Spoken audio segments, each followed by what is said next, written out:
Vice President Kashim Shettima is expected to attend the African Development Bank World Food Prize event to be held in Iowa. The event, which is expected to commence from the 24th of October, which is tomorrow, will have the Vice President as special guest and have him give the keynote speech at the event.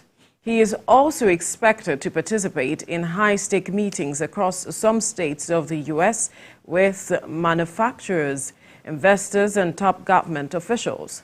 The Vice President will use the platform to speak to the potentialities and endowment of Nigeria's agricultural sector, woo investors, and push for commitments in achieving President Bola Tinubu's mandates and programs for Nigeria's agro-food sector.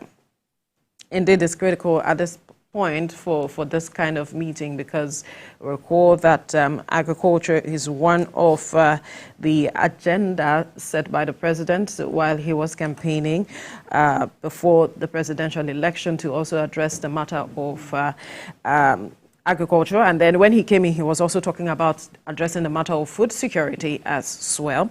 And if you check some of the reports, like I was going through this morning, it is reported that Nigeria has 17 million people who are critically or estimated to be critically food insecure. That is as of 2022.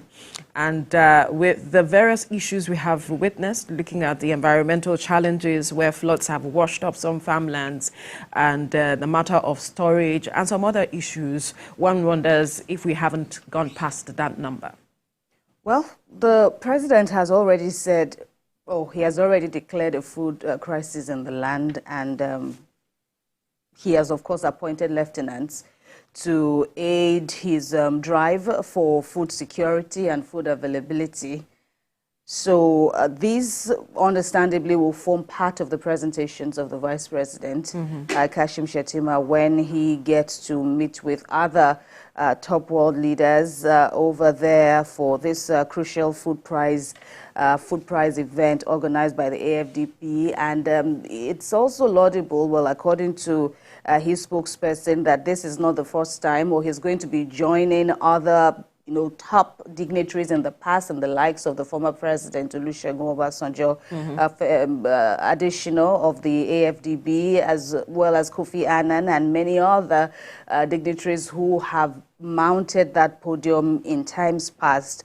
But of course, the statistics in Nigeria are, in the negative at the moment, even though the government has spoken about activities, about measures, about policies.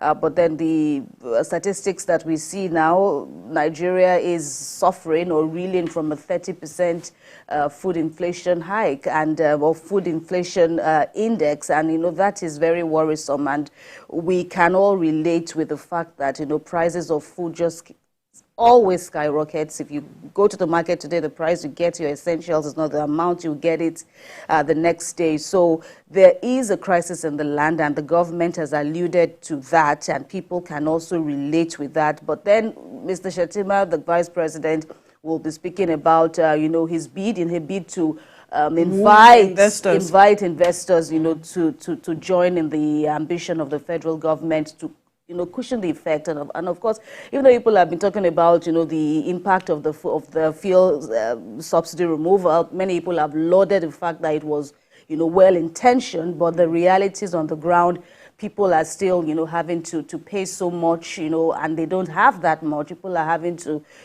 struggle to survive on a daily. And we can only hope that these efforts, of the federal government will, they will come back with good reports, and most importantly, there will be deliverables, quick fixes, even though it may not be quick fix all the way, but at least we'll get to see the results on the ground in no time.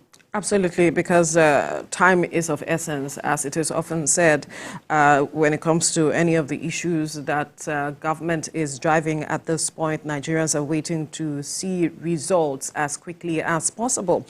We hope that the Vice President will be able to woo the investors, as it is being reported, for the potentials, to see the potentials in the agricultural sector in Nigeria, and something is quickly down to addressing that, cushioning the effect for Nigerians, and also that all that is needed to addressing be it climate issues when it comes to food will also be looked into as one of the solutions that we're looking at, the matter of storage, addressing poverty, and all of these issues that we see also driving food insecurity in the country.